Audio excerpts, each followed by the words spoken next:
Welcome to the Health Headliner podcast by Tudu Digital. Our content is informational only and not medical advice. Please consult your provider. Now, let's dive into today's headlines.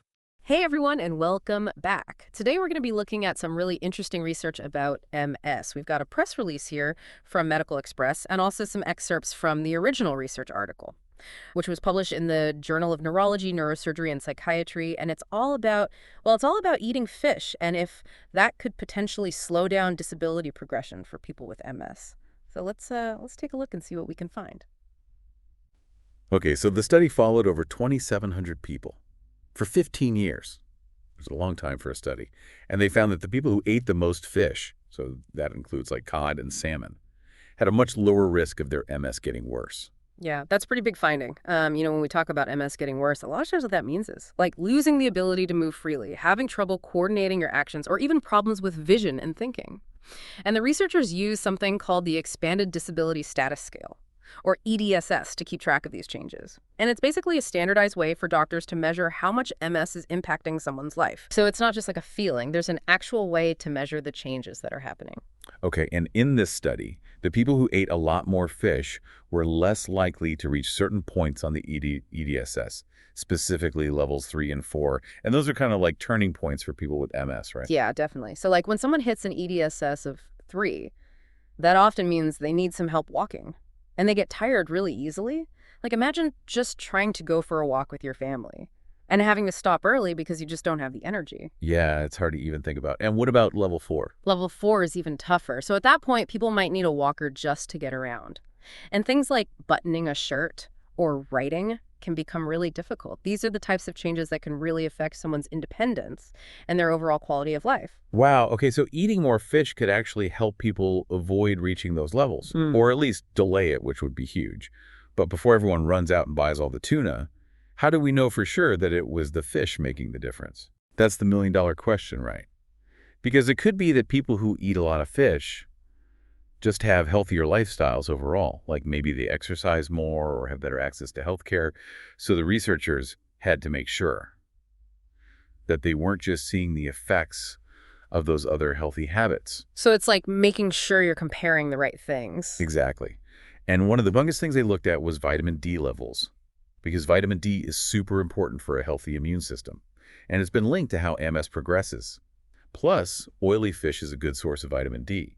So they really wanted to make sure that the benefits they were seeing from fish weren't just because of higher vitamin D levels. So even after taking vitamin D into account, the fish link was still strong. Right, exactly. It's pretty amazing to think that something as simple as eating more fish could have such a big impact on MS. It is, and it really makes you think about the power of food. But it also raises another question. What is it about fish that might be so beneficial? Yeah, that's what I was wondering. Like, is there something specific in fish that could be helping? Well, there are a couple of good possibilities. First, you've got omega-3 fatty acids, the famous ones. They're really good at fighting inflammation. And inflammation is a big problem in MS, so it makes sense that omega-3s could help slow down how the disease progresses. But there's also another interesting candidate, taurine. Taurine, like the stuff in energy drinks. Yep, that's the one. But it's actually found naturally in a lot of animal products, including fish. And it turns out that taurine is super important for keeping our brains healthy. And there's even some research suggesting that it might protect nerve cells from damage, which is obviously a big deal for someone with MS. So it's like you've got the omega-3s calming down the inflammation, and then taurine stepping in to protect those nerve cells. Exactly, like a dynamic duo working together. I like it. Now, the study also found that it didn't really matter if people started eating more fish before or after their diagnosis. So that's got to be pretty encouraging for people who are newly diagnosed, right? Oh, absolutely. It's like a message of hope that even if you haven't been a big fish eater in the past, adding more to your diet now could still make a real difference in how your MS progresses. That's awesome. But it's important to remember that everyone is different. And what works for one person might not work for another. Right. That's why it's always a good idea to talk to your doctor or a registered dietitian before making any big changes to your diet, especially if you're managing a health condition like MS. Absolutely. So we've learned some pretty fascinating stuff about fish and MS today, but this is just the beginning. There's so much more to explore. There is. So in the next part, we're going to dive deeper into the details of the study, like how they measured disability and what other factors they considered. Sounds good. We'll be right back. So welcome back, everyone. All right, so in the last part, we were talking about how reaching certain levels on the EDSS scale was less likely for the group that was eating more fish. Can you talk a little bit more about what those levels actually mean for people living with MS? Like, how does it affect their day-to-day life? Sure. So you're talking about EDSS levels 3 and 4, and those are significant turning points for many people with MS.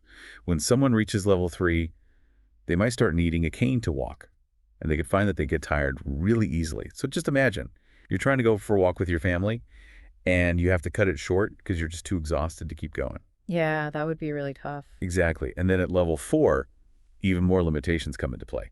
Someone might need a walker just to get around, and they might have trouble with things like buttoning their shirt or writing legibly, those fine motor skills. And these are the types of changes that can really start to impact someone's independence and their overall quality of life. Wow, that puts things in perspective. So knowing that eating more fish could potentially delay or even prevent those things from happening, that's a pretty big deal. But I'm still curious. In the study, how did they know for sure that it was the fish making the difference? Could it have been something else? Yeah, that's a great question. Because it's definitely possible that people who choose to eat a lot of fish just happen to have healthier lifestyles in general. Maybe they exercise more, or maybe they have better access to healthcare. So the researchers had to be really careful to make sure they weren't just seeing the effects of those other healthy habits. So it's like they had to control for those other variables. Exactly. And one of the biggest things they looked at was vitamin D, because vitamin D is so important for immune health. And it's been linked to MS progression. And oily fish is a natural source of vitamin D. So they had to analyze the data very carefully to make sure that the benefits they were seeing from fish weren't just because of higher vitamin D levels. So even after they took vitamin D into account, the fish connection was still there. Yes. It's like we're peeling back the layers of an onion here and getting closer to the truth. I like that analogy. So this study is definitely an important piece of the puzzle. Absolutely. But I know we need more research to really confirm these findings. All right, we always need more research, especially larger studies with more diverse groups of people, to make sure these findings hold true across different populations. So one study doesn't necessarily tell us everything. No, it doesn't. But it definitely gives us some exciting new avenues to explore. For sure. It's like a spark that ignites further investigation.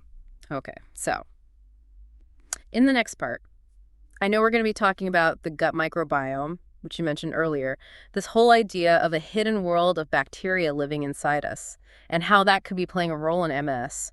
I find that absolutely fascinating. Oh, it's a fascinating area for sure. It really is like a whole other world living inside of us. So let's take a deeper dive into that in part 3. Okay, so we're back and ready to dive into this hidden world, the gut microbiome. It really is amazing when you think about it. Trillions of bacteria, fungi, and viruses all living inside of us. It's like a whole ecosystem. Trillions. That's a hard number to even wrap my head around. But how can something we can't even see have such a big impact on our bodies, especially when it comes to something as complex as MS? Well, it all comes down to communication. Our cells and these microbes are constantly talking to each other and influencing each other. They're not just passive residents.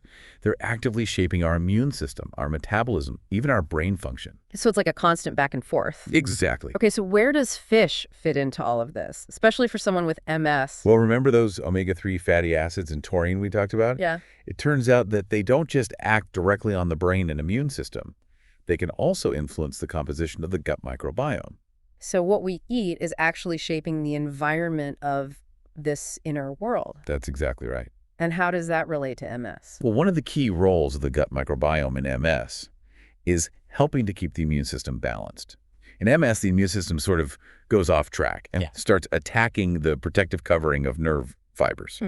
But a healthy and diverse gut microbiome can help keep those immune responses in check. So eating more fish, especially oily fish with those omega-3s, could help create a more balanced gut microbiome, which in turn helps regulate the immune system and could potentially slow down the progression of MS. That's the idea.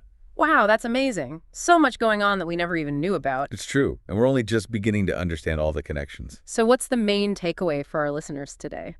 I think the biggest thing is to keep learning. If you're interested in this connection between fish, the gut microbiome, and MS, don't be afraid to do your own research. Talk to your doctor or a registered dietitian and see if incorporating more fish into your diet is right for you. Great advice. It's pretty incredible to think.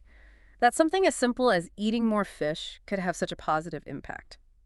Well, that's all the time we have for today, but this has been a fascinating deep dive. Thanks for joining us, and remember, knowledge is power when it comes to managing your health. We'll see you next time. Thanks for tuning in to the Health Headliner podcast by To Digital.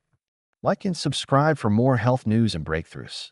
Stay healthy and informed. See you next time.